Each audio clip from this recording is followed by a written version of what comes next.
የአንድ ሰውዬ ግመል ማታ ማታ በጣም ያለቅሳል። ከዛም ይሄ ሰው ወደ ረሱሉ ሰለላሁ ዐለይሂ ወሰለም መጣና ያ ረሱላህ ሰለላሁ ዐለይሂ ወሰለም ግመሌ ምን እንደሆነ አላቅም ማታ ማታ ያለቅሳል አላቸው። ያ ረሱላህ ሰለላሁ ዐለይሂ ወሰለም እስቲ ግመሌን ይጠይቁት በምን ምክንያት ነው የሚያለቅሰው? እርሱ እንስሳዎችን ማናገር ይችላሉ፣ የእንስሶችን የልባቸውን ሁኔታ ሁሉ ያውቃሉና ያ ረሱላህ እስቲ ይጠይቁት አሞት ይሆን አላቸው። ምክንያቱም ምን ይሆን የሚያለቅስበት ሲላቸው ረሱልም ሰለላሁ ዐለይሂ ወሰለም ግመሉን አምጣው አሉት። የግመሉ አሳዳሪም ሮጦ በመሄድ ግመሉን አመጣና ፊት ለፊታቸው አቆመ። ረሱል ሰለላሁ ዐለይሂ ወሰለም ግመሉን ጠየቁት። አንተ ግመል ለምን ታለቅሳለህ አሉት። አሳዳሪ ይበድልሃልን ሲሉት ኧረ በፍጹም አይበድለኝም አለ ግመሉ። እሺ አሳዳሪ ከአቅምህ በላይ ያሸክመሃል? አይ ይሄንንም አላደረገም አለ ግመሉ። ረሱል ሰለላሁ ዐለይሂ ወሰለም ጥያቄያቸውን ቀጠሉ። እሺ አሳዳሪ ቀለብ አይሰጥህም? አይ ምግብማ ከልክሎኝ አያውቅም አለ ግመሉ።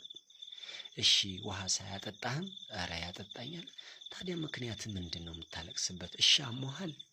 አይ ደህና ነኝ አላመመኝም አለ ግመሉ። ረሱል ሰለላሁ ዐለይሂ ወሰለም በለሽ ለምን እንዳለቀስክ ንገረኝ አለው።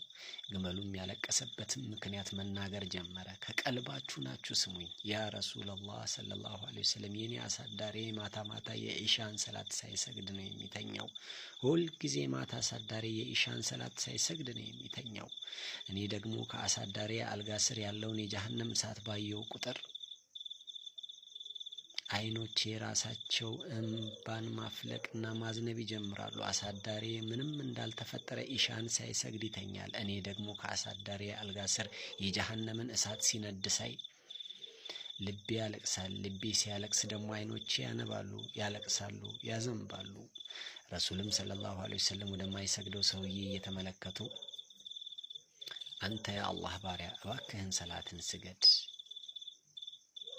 የማትሰግድ ከሆነ አስታውስ የቂያማ ቀን ከፊርዓውን ለዐነቱላህ ዐለይክ ጋር ትቀሰቀሳለህ።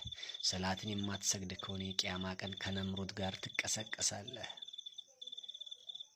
ከቃሩን ጋር ትቀሰቀሳለህ። አንተ ሰው የአላህ ጠላቶች በሚሰለፉበት መደዳ ፊርዓውን በሚቆምበት፣ ነምሩድ በሚቆምበት፣ በጣም ብዙ የአላህ ጠላቶች በሚቆሙበት መደዳ አንተም እዛው ሰልፍ ላይ እንድትቆም ትደረጋለህ። አንተ ሰው ይሄ እንዳይሆንና የቂያማ ቀን ከነብዮች ጋር እንድትቀሰቀስ ከፈለክ፣ ከረሱሎች ጋር መቀስቀስን ከፈለክ፣ የአላህ ወዳዶች የሚቆሙበት ሰልፍ ላይ መቆም ከፈለክ እንግዲያውስ ሰላትን መቼም ቢሆን እንዳትተው። ሰላት የዲናችን ህይወት ነው ውዶቼ። ሰላት የረሱል ሰለላሁ ዐለይሂ ወሰለም የአይናቸው ብርሃን ነው ውዶቼ። ሰላትን የሚሰግድ ሰው ሁሉንም ነገር ያገኛል። ሰላት የማይሰግድ ሰው ደግሞ ከምንም ነገር የለበትም። ነቢያችን ሰለላሁ ዐለይሂ ወሰለም እንዳሉት 5 ወቅት ሰላትን በጀማዓ የሰገደ ሰው ከዚህኛው ጁምዓ ጀምሮ እስከ ወዲያኛው ጁምዓ የሰራ ወንጀል በሙሉ ይማርለታል። የ8ቱም ቀን ወንጀል ይማርለታል።